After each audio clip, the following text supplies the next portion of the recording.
What's up YouTubers, this is S&D Gaming. Today we're going to be talking about Destiny. We're going to be looking at the content we received in Year 1 and looking at the content we have received in Year 2 so far. We're also going to be discussing Destiny's future plans and how we feel about it. So, looking towards Year 1. In September 16, 2014, Vault of Glass appeared. This was a fantastic raid and still to date is a classic raid. 2 weeks later to that came in September the 23rd, Queen's Wrath, which was a short-term event which gave us various quests to do. The next after that, on January the 21st, 2015, was Krotas End. This was once again a good raid, but I feel it didn't hold much to Vault of Glass. The next DLC for Year 1 was the House of Wolves, which contained Prism of Elders, which was basically a arena fighting game where you had to go through 3 different arenas. Also included in that DLC was Trials of Osiris, which was a very good challenging PvP mode. So moving into the Year 2 Taken King, which came out on the September the 15th, 2015. The Taken King had loads of content, a lot of weapons and a lot of new gear basically. It also had various class modes and it was where microtransactions began. Also included in that was the King's Fall raid, which came out on the 18th of September. The King's Fall was a fantastic raid and had a lot of content in, and it kept me playing for hours and hours, and I really did enjoy that raid.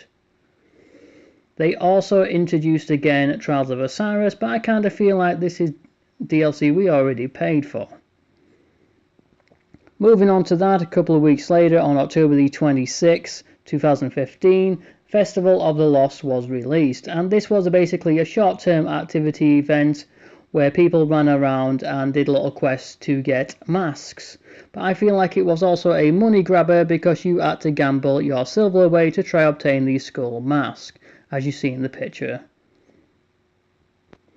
The next short-term event came out was SLL Spar Racing, which came out on December the 8th, 2015. Once again, this was a pretty fun thing, but it only lasted a short while until you kinda got bored.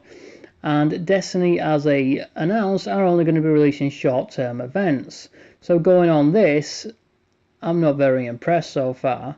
However, I feel it was another money-making scheme. Now also over that time there was releases of the hard mode for the raid and also various challenge modes.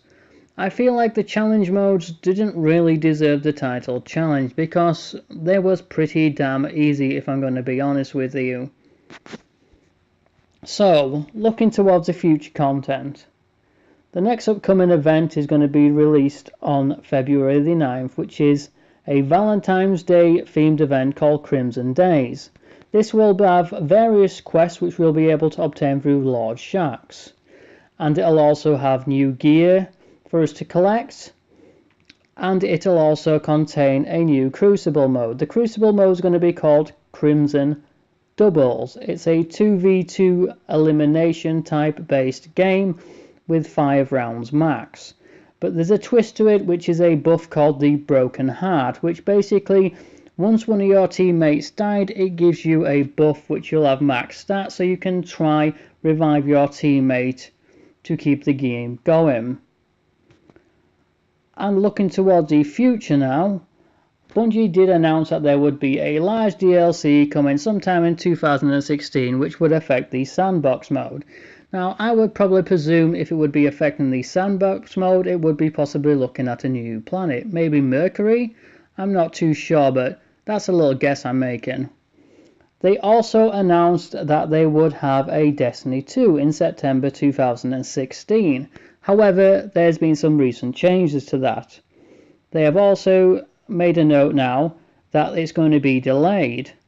There is no notice of how long it's going to be delayed or when it's going to be released. So I'm guessing they've come up with a few problems, or whether they're thinking of finally giving us a raid. So, summarizing my view of Destiny so far, I think it's a fantastic game. I spent many hours. I mean, I'm clocking thousands of hours because I've had it since year one and I loved the game. But I also feel like if they do not release any more DLC from this game, such as raids, then they're going to lose a massive amount of their fan base because these short-term events we cannot class as PvE. I feel like they're more moving towards a Crucible game than they are towards a PvE game. So I hope for Destiny's sake that they do actually release some new raids out. I mean, a good idea just to keep us happy and keep us going for the time being. Why don't they release the Vault of Glass out and also Krotas out and, increase the difficulty and throw in higher weapons and, make it a little bit more interesting. It's content we have already paid for and it just needs a little bit of jigging, but it would get me back on the game playing. Because who wouldn't want a Fatebringer maxed out with a level? That would be awesome. So I'd like you to give me your thoughts. What do you think of Destiny, comparing Destiny Year 1 to so far what we've seen in Destiny Year 2? Alright guys, that's all for now. Till the next time.